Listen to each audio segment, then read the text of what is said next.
আজকে পনির দিয়ে একটি মজার রেসিপি বানাবো। প্রথমে 200 গ্রাম পনির ভালো করে গ্রেট করে নেব।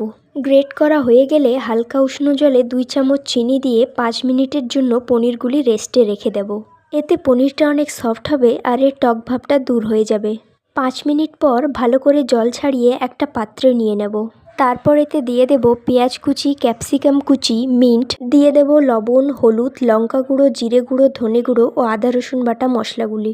আর এতে দিয়ে দিয়েছি 1 চামচ সুজি ও 1 চামচ ময়দা। ভালো করে মেখে 5 মিনিট রেস্টে রেখে দিয়েছি। 5 মিনিট পর হাতের সাহায্যে গোল গোল করে নিয়ে ব্রেড গুঁড়ো দিয়ে কোট করে নিয়েছি। এরপর মিডিয়াম টু লো ফ্লেমে রিফাইন্ড অয়েলে ভালো করে ভেজে নেব। তাহলেই রেডি আজকের রেসিপি ক্রিস্পি পনির পাকোড়া। এটা দেখতে যেমন লোভনীয়, খেতেও দারুণ টেস্টি। এই ধরনের মজার মজার রেসিপি পেতে তাসরিনাস কিচেন চ্যানেলটি সাবস্ক্রাইব করে পাশে থাকবেন। ধন্যবাদ।